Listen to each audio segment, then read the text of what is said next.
Good morning dear students. Today we are going to discuss about melting and boiling point of D block element. Okay, तो आज हमें D block element का melting और boiling point का trend study करना है. ठीक है, तो हम देखते हैं. ये तो आपको पता ही होगा कि जो D block element है ये ट्रांजिशन एलिमेंट है और ये मेटालिक बॉन्ड बनाने में कैपेबल है. ठीक है, अब ये मेटल्स हैं तो ऑब्वियस सी बात है कि मेटल्स जितने भी होते हैं उन सबका मेल्टिंग और बॉइलिंग पॉइंट क्या होता है, हाई होता है. ठीक है, ये तो एक जनरल सी बात हो गई है. लेकिन आप जब इसका पूरा ट्रेंड चेक करोगे कि मेल्टिंग और बॉइलिंग पॉइंट का ट्रेंड लेके आप डी ब्लॉक एलिमेंट में जब चेक करोगे तो आप देखोगे कि एक जगह अचानक से सडनली जो मेल्टिंग और बॉइलिंग पॉइंट है वो क्या हो गया है, डिक्रीज हो गया है.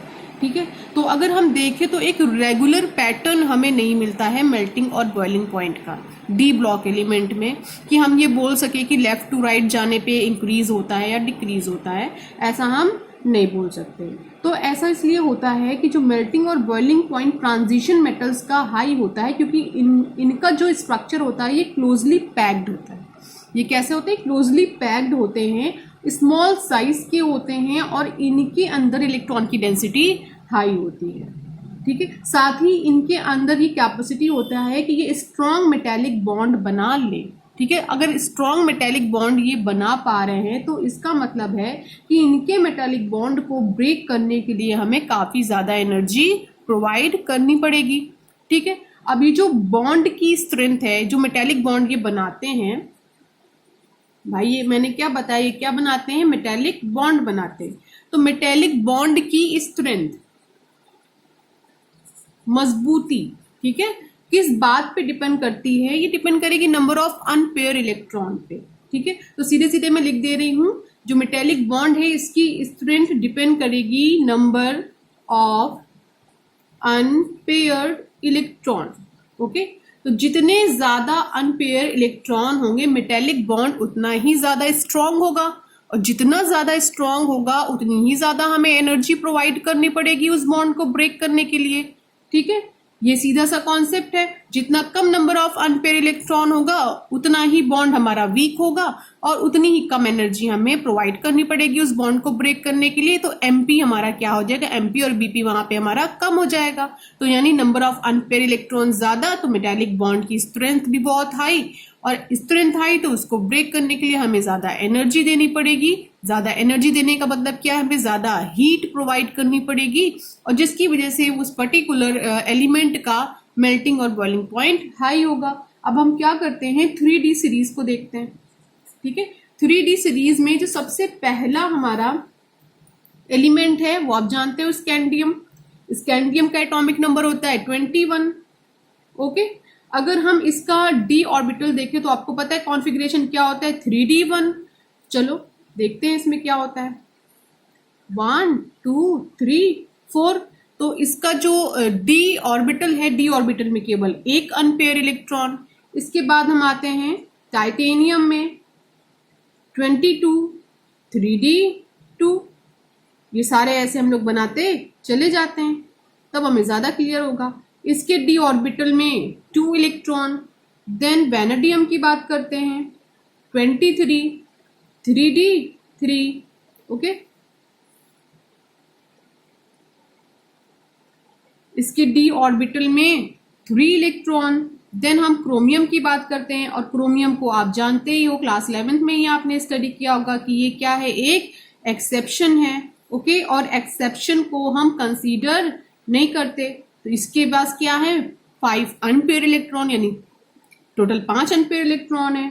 उसके बाद हम Mn की तरफ आते हैं, एटॉमिक नंबर इज 25 3D5. इसके पास भी सेम 5 अनपेयर इलेक्ट्रॉन है. ओके, देन हम आते हैं आयरन के पास, एटॉमिक नंबर 26 3D6. अब यहां से देखिए क्या हो रहा है भाई, पांचों में यानी जितने भी हमारे पास ऑर्बिटल थे सब में हमने फिल कर लिया इलेक्ट्रॉन. अब बारी किसकी स्टार्ट हो रही है, पेयरिंग की स्टार्ट हो रही है. इसके पास 6 हो गया, तो पहला है 1 2 3 4 5. देन जो 6 वाला है वो क्या कर देगा, एक को पेयर कर देगा. देन हम आते हैं कोबाल्ट के पास 27 3D7. अब यहाँ पे टोटल कितने पेयर हो जाएंगे इलेक्ट्रॉन, 2 पेयर तैयार हो जाएंगे. अनपेयर कितने हैं? केवल 3। देन हम आते हैं निकिल के पास 28 3d8। ओके, इसके पास कितने हैं? 1 2 3, ये हो गए टोटल 8। देन आते हैं हम कॉपर के पास, एटॉमिक नंबर 29 और एक ये भी एक्सेप्शन है। ठीक है, ये 2 एक्सेप्शन है इस सीरीज में और दोनों ही एक्सेप्शन काफी इंपॉर्टेंट है। ये भी क्या है? सब के सब पेयर है। ये देखिए सारे के सारे पेयर है। 3d10 कॉन्फ़िगरेशन है। इसके बाद जिंक, इसका तो नॉर्मली होगा 3d10 कॉन्फ़िगरेशन।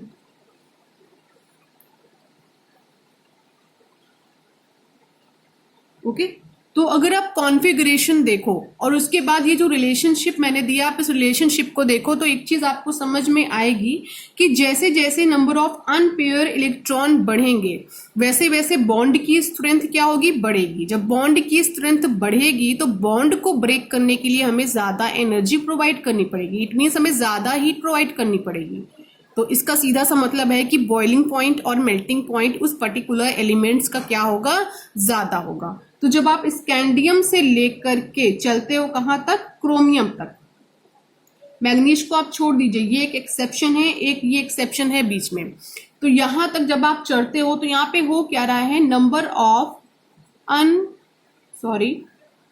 अनपेयर इलेक्ट्रॉन्स क्या हो रहे हैं? इंक्रीज हो रहे हैं।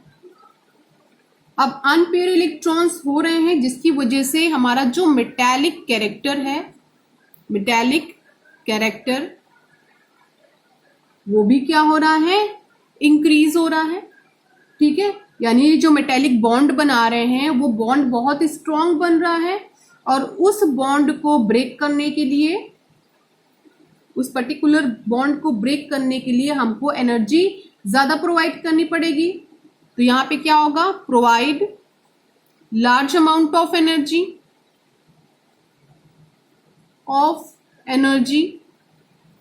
To break a bond. Okay, तो यहां पे कॉन्सेप्ट क्या है कि बॉन्ड को ब्रेक करने के लिए हमें ज्यादा एनर्जी प्रोवाइड करनी पड़ेगी। यानी कि जब नंबर ऑफ अनपेयर इलेक्ट्रॉन बढ़ेंगे तो उस पर्टिकुलर ट्रेंड में हमको देखने को मिलेगा स्कैंडियम का एमपी ज्यादा होगा, फिर टीआई का उससे ज्यादा होगा, फिर वैनेडियम का उससे ज्यादा होगा, फिर सबसे ज्यादा किसका होगा? क्रोमियम का। लेकिन जैसे ही आप मैग्नीज के पास आओगे तो मैग्नीज के पास आते ही आप देखोगे कि जो मेल्टिंग पॉइंट है वो सडनली क्या हो गया है? डाउन हो गया है। ठीक है, ये एक एबनॉर्मेलिटी शो कर रहा है। यहाँ पर क्या शो कर रहा है? इसको हटा दीजिए। ये एक एबनॉर्मेलिटी शो कर रहा है। ठीक, जिसमें ये शो क्या कर रहा है कि इसका जो एमपी है, मेल्टिंग पॉइंट है, वो सडनली क्या हो गया है? एकदम डाउन हो गया है। अब क्वेश्चन अराइज होता है कि ऐसा क्यों हो गया है? ऐसा इसलिए हो गया है कि आपने 11th क्लास में ही स्टडी किया होगा, जो हाफ फिल ऑर्बिटल होते हैं या जो फुल फिल ऑर्बिटल होते हैं, ये दोनों ऑर्बिटल बहुत स्टेबल होते हैं। ठीक है, यानी स्टेबिलिटी को शो करते हैं। स्टेबल होने की वजह से अचानक से इनका मेल्टिंग और बॉइलिंग पॉइंट क्या हो जाता है? डाउन हो जाता है। यानी ये बॉन्ड बनाने में कोई खास इंटरेस्ट शो नहीं करते। मेटालिक बॉन्ड इतना जल्दी ये बनाते नहीं है, भले ही अनपेयर इनके पास ज्यादा है, लेकिन हाफ फिल ऑर्बिटल और फुल फिल ऑर्बिटल क्या होता है? स्टेबल होता है। ओके, नाउ नेक्स्ट हम आ रहे हैं। अब यहां से लेके यहां तक आप आएंगे तो आपको क्या देखने को मिलेगा? Cu तक। तो यहाँ पे अनपेयर इलेक्ट्रॉन क्या है? 1 2 3 4, देन 3, देन 1, और नीचे आ गए तो यहाँ पर तो एक भी अनपेयर इलेक्ट्रॉन नहीं है, बट ये एक्सेप्शन है और एक्सेप्शन आप काउंट नहीं करते। ओके, तो यहाँ पर देखो जैसे जैसे आप नीचे आ रहे हो अनपेयर इलेक्ट्रॉन घटते जा रहे हैं, डिक्रीज होते जा रहे हैं। तो अनपेयर इलेक्ट्रॉन जब डिक्रीज होते जा रहे हैं तो मेटालिक बॉन्ड की स्ट्रेंथ भी डिक्रीज होती जा रही है। अब स्ट्रेंथ भी डिक्रीज होती जा रही है तो इसका मतलब ये है कि इस बॉन्ड को, यानी मेटालिक बॉन्ड को, यहाँ पर आपको ब्रेक करने के लिए कम एनर्जी प्रोवाइड करनी पड़ेगी। ठीक है, तो यहाँ पे क्या हो रहा है? Number of unpair electron decreases. सीधी सी बात है। तो यहां पे क्या हो रहा है? Metallic bond strength decreases. भाई मेटालिक बॉन्ड की स्ट्रेंथ भी क्या हो रही है? डिक्रीज हो रही है। तो अब यहाँ पे आपको करना क्या है? लेस एनर्जी प्रोवाइड करनी है। ठीक है, less energy provide to break a bond. Okay, अब यहां पे आपको एनर्जी कम प्रोवाइड करनी पड़ रही है, तो इसका मतलब क्या है कि यहाँ पे जो मेल्टिंग और बॉइलिंग पॉइंट है इन चारों का, वो क्या हो रहा है, धीरे धीरे कम हो रहा है। FeCO NiCu तक ये धीरे धीरे क्या होगा, कम होगा। अब उसके बाद सबसे लास्ट में बात आती है जिंक की। तो जिंक तो आपको देख के समझ में आ गया होगा कि ये क्या है, फुलफिल ऑर्बिटल है। इसके पास d ऑर्बिटल क्या है, फुलफिल और है, और इसके पास एक भी अनपेयर इलेक्ट्रॉन नहीं है। तो देखने से ही समझ में आ रहा है कि यहाँ पे क्या चीज एब्सेंट है, Zn have no unpaired electron, okay, no unpaired electrons। और जिंक की ही बात नहीं है, जिंक के अलावा अगर यहाँ पे कैडमियम हुआ या फिर यहाँ पे मरकरी हुआ, तीनों केस में यही चीज होनी है। और यहाँ पे Mn नहीं, यहाँ पे अगर मैग्नीज के अलावा टेक्नीटियम हुआ तो उसका भी सेम केस होगा। Tc, अगर Tc हुआ तो उसका भी सेम केस, ठीक है। तो बच्चों यहाँ पे Zn have no unpaired electron, कोई भी अनपेयर इलेक्ट्रॉन नहीं है, जिसकी वजह से that's why metals like zinc, cadmium and Hg, ये इनका जो मेल्टिंग और बॉइलिंग पॉइंट है ये काफी लो होगा, लो Mp एंड लो Bp। और सबसे इंटरेस्टिंग बात तो आपको ये भी पता होगी कि जो मरकरी है ये ऐसा एक लौता मेटल है जो लिक्विड स्टेट में प्रेजेंट है रूम टेम्परेचर पर। ओके, ये रूम टेम्परेचर पर लिक्विड स्टेट में प्रेजेंट होता है। तो आप खुद आइडिया लगा लो कि इन तीनों का मेल्टिंग और बॉइलिंग पॉइंट कितना लो होगा। ये सॉफ्ट मेटल की कैटेगरी में है, ये काफी मेटल जो है काफी सॉफ्ट होते हैं। और ये सॉफ्ट होने का रीजन क्या है, क्योंकि इनके पास कोई भी अनपेयर इलेक्ट्रॉन है ही नहीं, जिसकी वजह से ये सॉफ्ट हैं। इनका मेल्टिंग और बॉइलिंग पॉइंट भी क्या है, कम है। और मरकरी की बात करें तो ये तो लिक्विड स्टेट में प्रेजेंट है। ओके, तो ये जो पूरा एक्सप्लेनेशन आपको दिया गया है, इससे आपको क्या चीज समझ में आई है कि स्कैंडियम से लेकर के क्रोमियम तक जब आप जाओगे तो नंबर ऑफ अनपेयर इलेक्ट्रॉन क्या होते जाते हैं, बढ़ते जाते हैं, जिसकी वजह से मेटेलिक बॉन्ड और melting point and boiling point क्या होता है, बढ़ता जाता है। देन Mn पे आप आते हो, मैग्नीज पे आप आते हो, यहाँ पे क्या आपको मिल रहा है, आपको स्टेबल कॉन्फ़िगरेशन मिल रहा है। क्यों? क्योंकि आपको पता है ये हाफ फिल और फुल फिल, ये दोनों कॉन्फ़िगरेशन कैसे होते हैं, स्टेबल होते हैं,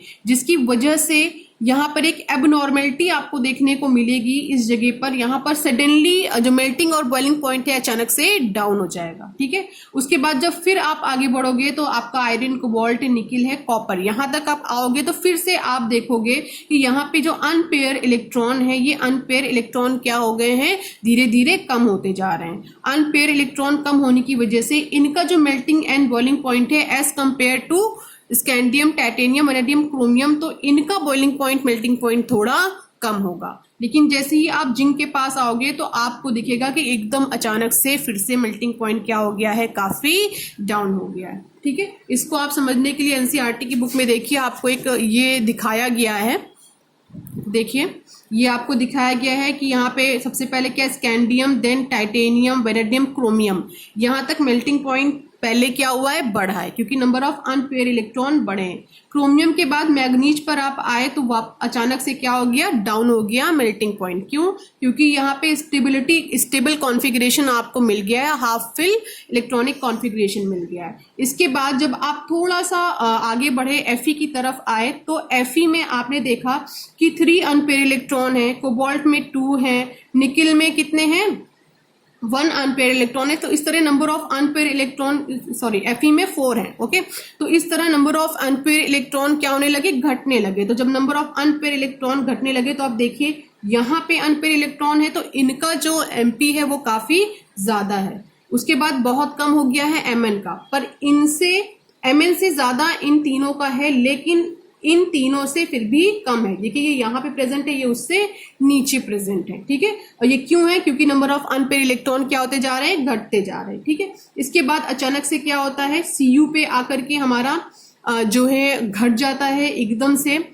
क्यों? क्योंकि Cu हमारा फुलफिल है। देन उसके बाद आप और नीचे आओगे तो आपको यहाँ तक पहुंच जाएगा जिंक, जो कि सॉफ्ट मेटल की कैटेगरी में आता है, वो भी स्टेबल अपना कॉन्फ़िगरेशन शो करता है। ओके। और सेम आपको ये 3D सीरीज बनी हुई है, ये 4D सीरीज बनी है, ये 5D सीरीज बनी है, सारी सीरीज में आपको सेम ही देखने को मिलेगा। ये जो आपको पैटर्न मिला है, ग्राफ मिला है, सेम मिलेगा। ओके। तो अब हम बात करें इंथैल्पी ऑफ एटमाइजेशन की। तो इंथैल्पी ऑफ एटमाइजेशन में बच्चों यहाँ पर आपको बार बार टर्मिनोलॉजी इंथैल्पी ऑफ एटमाइजेशन की दी गई है। तो सबसे पहले आप जान लीजिए कि इंथैल्पी ऑफ एटमाइजेशन एक्चुअली क्या होता है। ठीक है, तो यहाँ पे किसी भी मॉलिक्यूल को ब्रेक करने में और उसको या गैसेस एटम में कन्वर्ट करने में, या कोई भी मॉलिक्यूल, सपोज आपके पास H2 है, आपको इसको इसके एटम में ब्रेक करना है, यानी H और H+। एक की जगह पे कोई भी हो सकता है, M2 की जगह पे आप किसी को भी रख सकते हो। ठीक है, तो M+M में इसको ब्रेक करने में जो एनर्जी हम प्रोवाइड करते हैं, वही एनर्जी हमारी क्या कहलाती है? इंथैल्पी ऑफ एटमाइजेशन कहलाती है। ओके, यानी जितनी एनर्जी हमने यूज करी इस काम को करने में, वही एनर्जी हमारी क्या कहलाती है? इंथैल्पी ऑफ एटमाइजेशन कहलाती है। तो इंथैल्पी ऑफ एटमाइजेशन में अगर हम पूछें 3D 4D 5D सीरीज में सबसे ज्यादा हाई किसका होता है, तो ये 5D सीरीज का सबसे ज्यादा हाई होता है। क्यों? ओके, क्योंकि जो 5D सीरीज होती है ये मेटल मेटल बॉन्ड जो है काफी आसानी से बना लेती है। कौन कौन सा बॉन्ड? मेटल मेटल बॉन्ड काफी आसानी से बना लेती है। अब ऐसा ये क्यों करती है? ऐसा इसलिए होता है क्योंकि यहाँ पर large number of unpair electron present होते हैं। ओके, और साथ ही d ऑर्बिटल वैकेंट होता है, तो एक एटम दूसरे एटम को बहुत आसानी से अट्रैक्ट कर पाता है, और जिसकी वजह से इंटर एटॉमिक इंट्रैक्शन डेवलप हो जाता है, और जिसकी वजह से enthalpy of atomization 5D series की सबसे ज्यादा हाई हो जाती है। Okay, now our next topic is ionization enthalpy. Okay, तो लेफ्ट टू राइट जाने पर डी ब्लॉक एलिमेंट में हम जब लेफ्ट टू राइट मूव करते हैं तो हमारा आयोनाइजेशन इंथैल्पी इंक्रीज होता है, ऐसा आप बोल सकते हो, लेकिन कोई खास रेगुलर पैटर्न यहाँ पे नहीं है। ठीक है, क्यों ऐसा होता है? हम बोल रहे हैं कि इंक्रीज होता है, तो क्यों? क्योंकि लेफ्ट टू राइट जाने पे जो न्यूक्लियर चार्ज है वो इंक्रीज होता है, बट साइज हमारा क्या होता है? डिक्रीज होता है। ठीक है, तो लेफ्ट टू राइट जाने पे एटॉमिक नंबर बढ़ता है, तो नंबर ऑफ इलेक्ट्रॉन बढ़ते हैं, तो इसका मतलब है न्यूक्लियर चार्ज बढ़ता है, लेकिन साइज हमारा घटता है, क्योंकि यहाँ पे इफेक्ट लगता है, इफेक्टिव न्यूक्लियर चार्ज लगता है। ठीक है, ये वाला इफेक्ट यहाँ पे डोमिनेंट कंडीशन में लग जाता है, लेकिन रेगुलरिटी नहीं होती है, ये आप बहुत इजीली बोल सकते हो। तो रेगुलरिटी एक्चुअली क्यों नहीं होती? ऐसा इसलिए होता है क्योंकि जो एटॉमिक नंबर बढ़ रहा है और इलेक्ट्रॉन डी सेप्शन में एंटर कर रहे हैं, तो जो वैलेंस इलेक्ट्रॉन को शील्ड करता है न्यूक्लियस से, ये जो एटॉमिक नंबर बढ़ने या घटने या फिर को नंबर ऑफ इलेक्ट्रॉन बढ़ने की वजह से जो न्यूक्लियर चार्ज है हमारा, उसको स्क्रीनिंग इफेक्ट कम कर देता है by ENC and screening effect.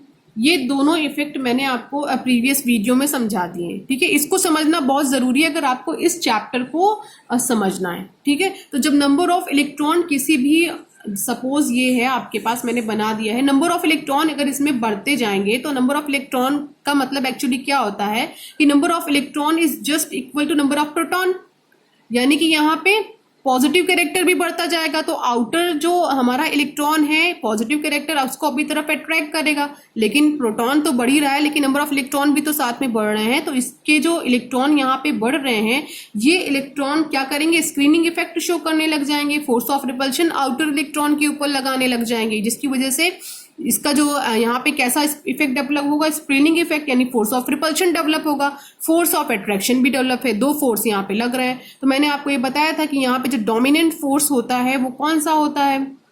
Effective nuclear charge, यानी जो हमारा फोर्स ऑफ अट्रैक्शन लग रहा है, ये हमारा क्या होता है? डोमिनेंट होता है।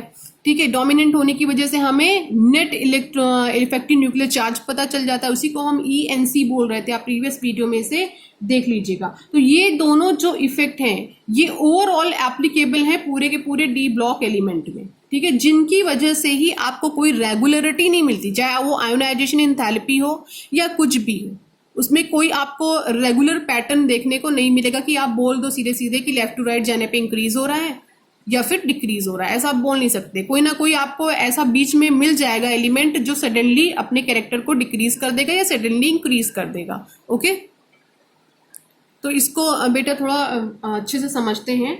आपको पता ही है आयोनाइजेशन एंथैल्पी एक्चुअली होता क्या है। Energy required to remove valence shell electron, वो एनर्जी जब हम किसी भी पर्टिकुलर एलिमेंट के आउटर शेल से यानी वैलेंस शेल से एक इलेक्ट्रॉन को रिमूव करने के लिए यूज करते हैं, उसको हम आयोनाइजेशन एंथैल्पी बोलते हैं। ठीक है, अब आपने प्रीवियस में पढ़ा होगा, जब मैंने आपको पी ब्लॉक पढ़ाया था, तो एक रिलेशनशिप मैंने कई बार आपको बताया था, ionization enthalpy is inversely proportional to atomic radius. Okay, atomic radius के ये इनवर्सली प्रोपोर्शनल होता है, यानी कि जब रेडियस हमारी बढ़ेगी तो आईपी हमारा घटेगा, कुछ ऐसा रिलेशनशिप इनका होता है। ठीक है, लेकिन आपको जब मैंने एटॉमिक साइज पढ़ाया था तो मैंने आपको एक चीज बताया था कि स्कैंडियम से Cu तक जब आप मूव करते हो तो एटॉमिक रेडियस हमारा क्या होता है, डिक्रीज होता है। ओके, क्यों डिक्रीज होता है? क्योंकि यहाँ पे इफेक्टिव न्यूक्लियर चार्ज मोर होता है शील्डिंग इफेक्ट से, यानी ENC is greater than shielding effect. तो यहाँ पे होना क्या चाहिए, जो हमारा एटॉमिक रेडियस है ये भी लेफ्ट टू राइट, हम कैसे चल रहे हैं, लेफ्ट टू राइट। ओके, ये भी लेफ्ट टू राइट इंक्रीज होना चाहिए। ठीक है, तो आईपी हमारा क्या होना चाहिए, यहाँ पे लेफ्ट टू राइट इंक्रीज होना चाहिए। ठीक है, ये एक रेगुलर ट्रेंड हमको मिलना चाहिए, लेकिन यहाँ पे रेगुलरिटी देखने को हमें नहीं मिलती है। ठीक है, हम जब स्कैंडियम से TI पर पहुंचते हैं तो हमारा आईपी क्या होता है, इंक्रीज होता है। ठीक है, लेकिन जब हम TI से पहुंचते हैं वैनेडियम पर तो हल्का सा ये यहाँ पर डिक्रीज हो जाता है। ठीक है, उसके बाद हम जब वैनेडियम से लेकर के Fe तक पहुंचते हैं तो ये क्या होता है, बढ़ता है। तो यहाँ पर हल्की सी इरेगुलरिटी हमें मिल जाती है। ठीक है, तो इसका रीजन एक्चुअली क्या होता है कि जब कभी इलेक्ट्रॉन को रिमूव करोगे 4s ऑर्बिटल से, आपको पता ही है, हम कोई भी एग्जाम्पल ले लेते हैं 4s to 3d, 3 एग्जाम्पल ले लेते हैं। आप यहाँ से आयोनाइजेशन एंथैल्पी क्या है, आउटर सेल से एक इलेक्ट्रॉन को रिमूव करना। आप यहाँ से एक इलेक्ट्रॉन को रिमूव करोगे तो कॉन्फ़िगरेशन क्या हो जाएगा, 4s1 3d 3, ये कॉन्फ़िगरेशन हो जाएगा। आप इस एक इलेक्ट्रॉन को आपने रिमूव कर दिया।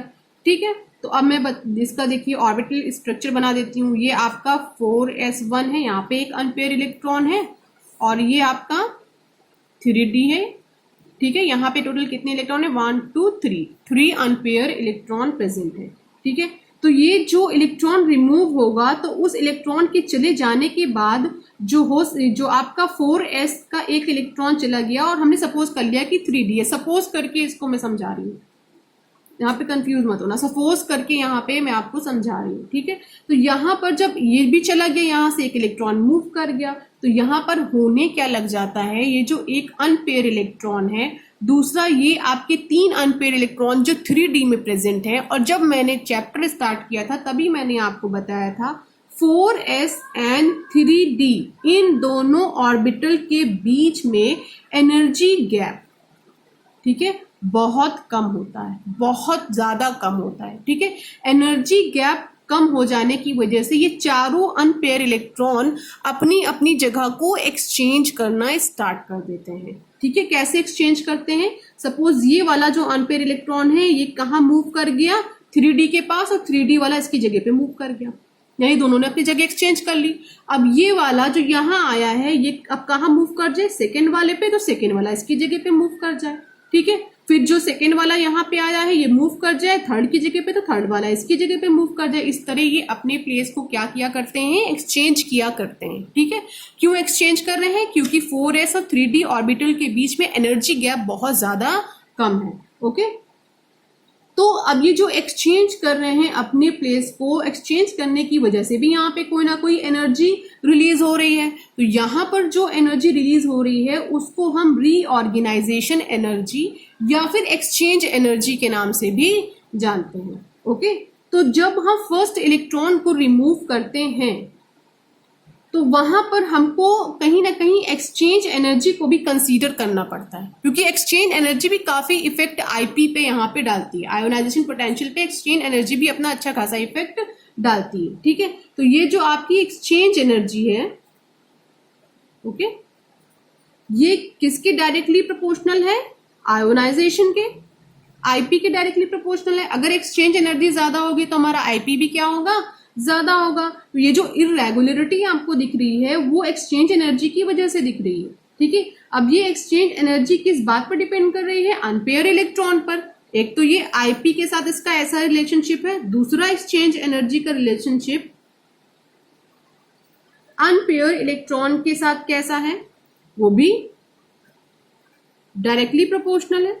अनपेयर इलेक्ट्रॉन, जब अनपेयर इलेक्ट्रॉन बढ़ेगा तो एक्सचेंज एनर्जी बढ़ेगी, जब एक्सचेंज एनर्जी बढ़ेगी तो आईपी भी हमारा क्या होगा? बढ़ेगा। तो कुछ ऐसा रिलेशनशिप इन सब के बीच में है, ठीक है।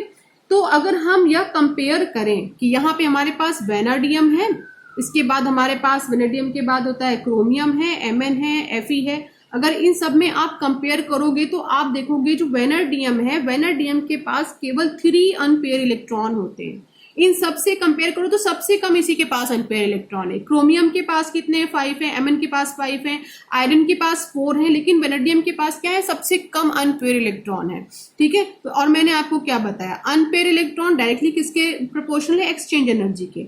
अनपेयर इलेक्ट्रॉन अगर कम है तो एक्सचेंज एनर्जी कम है, एक्सचेंज एनर्जी कम है तो आईपी भी हमारी क्या है? कम है, जिसकी वजह से यहाँ पे थोड़ी सी इरेगुलरिटी आपको देखने को मिलती है। जब टाइटेनियम से आप वेनेडियम पे जाओगे तो आपको हल्का सा वेनेडियम का आईपी कम मिलेगा, लेकिन उसके बाद फिर से क्या हो जाएगा? इंक्रीज हो जाएगा। क्यों इंक्रीज हो जाएगा? क्योंकि वहां पे number of unpair electron increase हो गए, जिसकी वजह से एक्सचेंज एनर्जी इंक्रीज हो गई, और एक्सचेंज एनर्जी किसके डायरेक्टली प्रोपोर्शनल है? आईपी के। तो आयोनाइजेशन एंथैल्पी भी हमारी क्या हो गई? इंक्रीज हो गई। ओके बच्चों, यहाँ पर हम जिंक का कंपैरिजन करने जा रहे हैं कॉपर के साथ, ठीक है। इन दोनों का कंपैरिजन हम करने जा रहे हैं कि दोनों के आयोनाइजेशन पोटेंशियल, यानी फर्स्ट आयोनाइजेशन पोटेंशियल और सेकेंड आयोनाइजेशन पोटेंशियल में को कंपैरिजन करें तो हमें क्या चीज देखने को मिलती है। ओके तो सबसे पहले आप एक चीज जान लो, आपको ये पता था जब मैंने आपको एटॉमिक साइज के बारे में पढ़ाया था तो मैंने बताया था कि जिंक के एटॉमिक साइज पे आप बात करो तो Zn का एटॉमिक साइज Cu से ज्यादा बड़ा होता है। क्यों? क्योंकि यहाँ पर क्या हो रहा था? Se यानी शील्डिंग इफेक्ट डोमिनेंट हो रहा था ENC पर। ओके तो सबसे बड़ा एटॉमिक साइज हमें किसका मिल रहा था? जिंक का मिल रहा था, ठीक है। और इसके अलावा मैंने अभी अभी आपको एक रिलेशनशिप बताया है, IP is inversely proportional to atomic radius. Okay तो जितना एटॉमिक रेडियस होगा आयोनाइजेशन पोटेंशियल उतना कम होगा, ये जितना ज्यादा होगा आईपी उतना कम होगा। कुछ ऐसा रिलेशनशिप मैंने अभी आपको बताया है। ओके लेकिन यहाँ इस केस में ऐसा होता नहीं है। इस केस में क्या होता है? हमारा जो एटॉमिक रेडियस क्या हो रहा है? इंक्रीज होगा। एटॉमिक रेडियस इंक्रीज होगा तो आईपी भी हमारा क्या होगा? इंक्रीज होगा। यानी कि ये जो मैंने अभी आपको बताया है यहाँ पे फॉलो नहीं हो पा रहा है। अब क्वेश्चन अराइज होगा कि ये चीज यहाँ पे क्यों नहीं फॉलो हो रही है? तो ये चीज यहाँ पे इसलिए फॉलो नहीं हो रही है कि जिंक का आपको पता ही है कॉन्फ़िगरेशन क्या होता है, 4s2 3d10। ये एक स्टेबल कॉन्फ़िगरेशन है। कैसा कॉन्फ़िगरेशन है? एक स्टेबल कॉन्फ़िगरेशन है, तो जिसकी वजह से इसका आयोनाइजेशन पोटेंशियल क्या होता है? हाई होता है। ओके अब हम कंपैरिजन करते हैं जिंक के और कॉपर के आईपी में। तो ये मैं लिख दे रही हूं यहाँ पे जिंक और यहाँ पे Cu, दोनों के कॉन्फ़िगरेशन को भी लिख दे रही हूँ। जिंक का कॉन्फ़िगरेशन होता है 4s2 3d10 एंड कॉपर का कॉन्फ़िगरेशन होता है 4s1 3d10। ये तो आपको पता ही होगा कि पहले इलेक्ट्रॉन आप s ऑर्बिटल में फिल करते हो देन d ऑर्बिटल में। तो अगर इलेक्ट्रॉन निकालने की बात आएगी तो पहले आप s ऑर्बिटल से निकालोगे देन d ऑर्बिटल से। ओके तो यहाँ पे बात अभी जो हो रही है वो हो रही है फर्स्ट आईपी की, यानी फर्स्ट आयोनाइजेशन पोटेंशियल की हम लोग यहाँ पे बात कर रहे हैं। अब बारी यहाँ पर आ रही है एक इलेक्ट्रॉन को रिमूव करने की। तो आपको पता है कि जिंक का ये कॉन्फ़िगरेशन कैसा कॉन्फ़िगरेशन है? एक स्टेबल कॉन्फ़िगरेशन है। और कॉपर का ये कॉन्फ़िगरेशन अभी स्टेबल नहीं है, अनस्टेबल कॉन्फ़िगरेशन है। क्यों? क्योंकि अभी यहाँ पे एक इलेक्ट्रॉन की कमी है। 4s ऑर्बिटल में 2 इलेक्ट्रॉन होने चाहिए। ओके तो अब यहाँ पे हम जिंक को स्टेबल से कहाँ लेके जाएंगे? अगर एक इलेक्ट्रॉन को निकालेंगे तो ये क्या हो जाएगा? अनस्टेबल हो जाएगा। ओके अगर कोई भी चीज स्टेबल है और उसे आपको अनस्टेबल करना है, तो आप खुद ही सोचो कि आपको कितनी एनर्जी प्रोवाइड करनी। कोई चीज अनस्टेबल है, उसको अगर स्टेबल करना है, जैसे कि ये आपका अनस्टेबल है, अगर आपको इसको स्टेबल करना है तो आपको बहुत कम एनर्जी यहाँ पे देनी पड़ेगी एक इलेक्ट्रॉन को रिमूव करने के लिए, ठीक है, बहुत कम एनर्जी आपको देनी पड़ेगी। लेकिन ये तो स्टेबल है, स्टेबल कभी भी अपने आप को अनस्टेबल करना चाहता ही नहीं है। आप जबरदस्ती उसको अनस्टेबल करोगे तो आपको एनर्जी ज्यादा प्रोवाइड करनी पड़ेगी, ओके, एनर्जी बहुत ज्यादा प्रोवाइड करनी पड़ेगी। क्यों? क्योंकि देखिए कॉन्फ़िगरेशन को ध्यान से, जब आप यहां से एक इलेक्ट्रॉन निकालोगे तो ये क्या हो जाएगा, 4s1 हो जाएगा और 3d10 हो जाएगा। तो ये वाला जो कॉन्फ़िगरेशन है ये कैसा है, स्टेबल कॉन्फ़िगरेशन है। लेकिन ये जो कॉन्फ़िगरेशन आपको मिल रहा है ये अनस्टेबल कॉन्फ़िगरेशन है, यानी कि आप जब जिंक से एक इलेक्ट्रॉन को निकालोगे तो जिंक क्या हो जाएगा, अनस्टेबल हो जाएगा।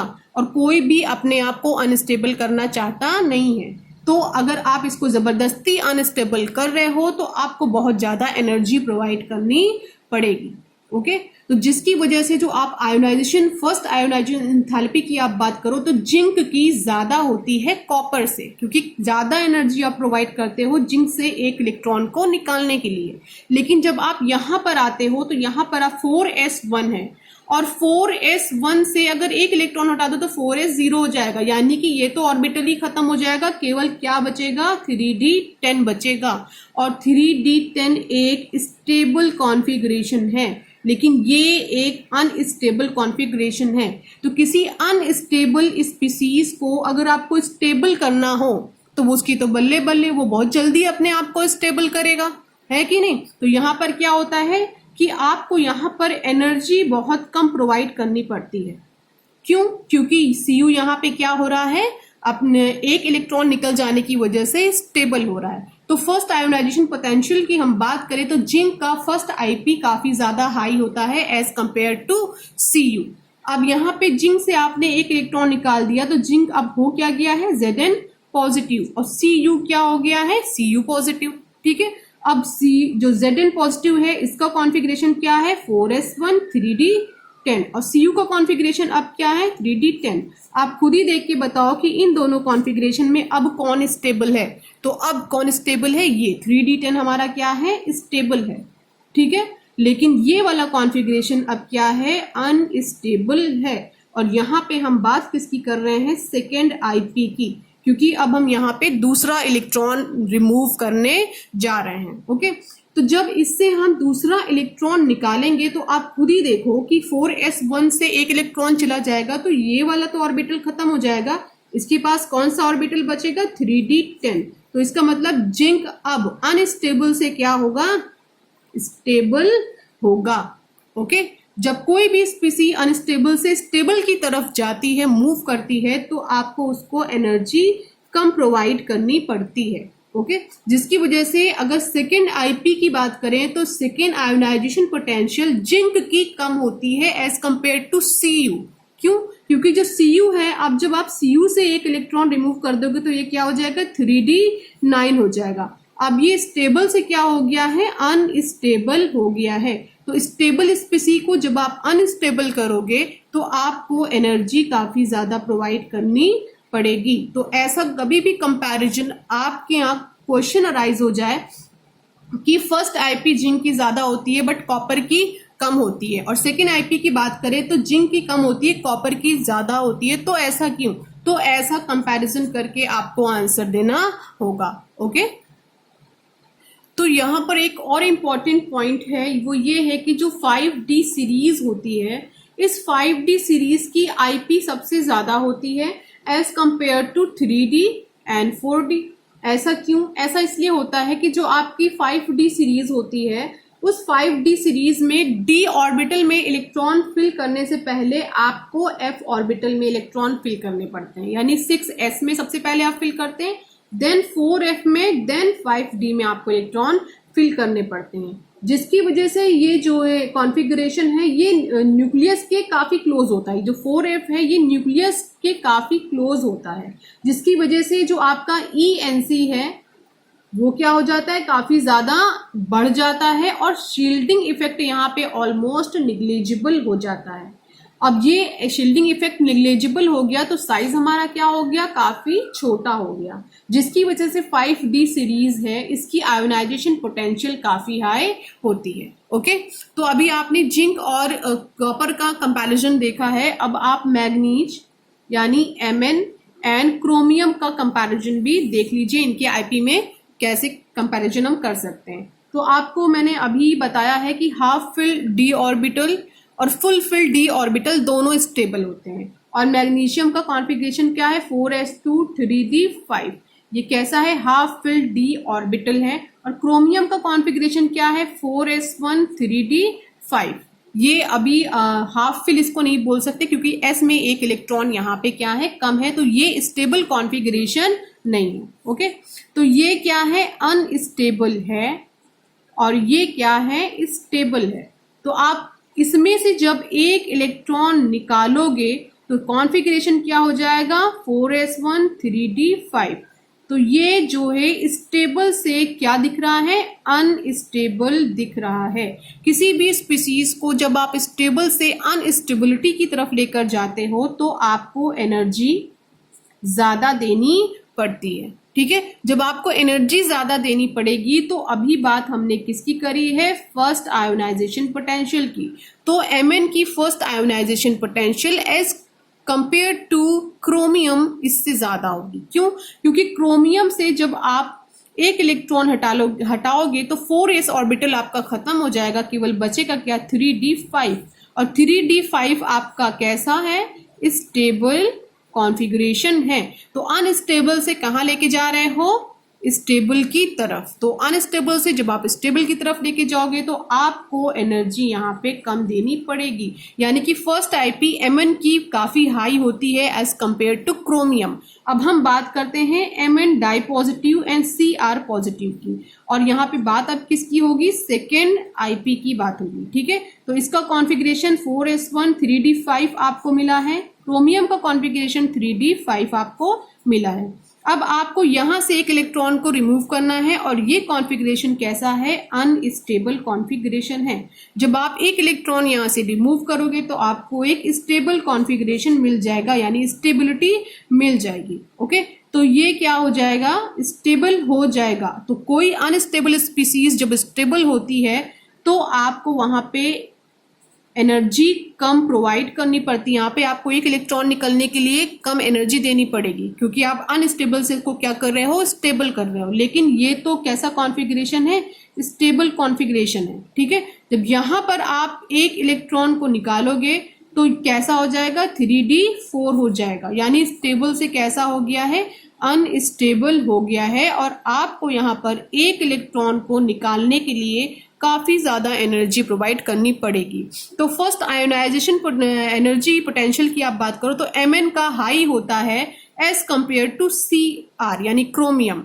ठीक है, लेकिन सेकेंड आईपी की बात करोगे तो सेकेंड आईपी में Cr का आईपी ज्यादा होता है as compared to Mn positive. Okay, तो ये कॉन्सेप्ट था आईपी से रिलेटेड। हम नेक्स्ट लेक्चर में कुछ नेक्स्ट कॉन्सेप्ट के साथ पे बात करेंगे। Okay, thank you class.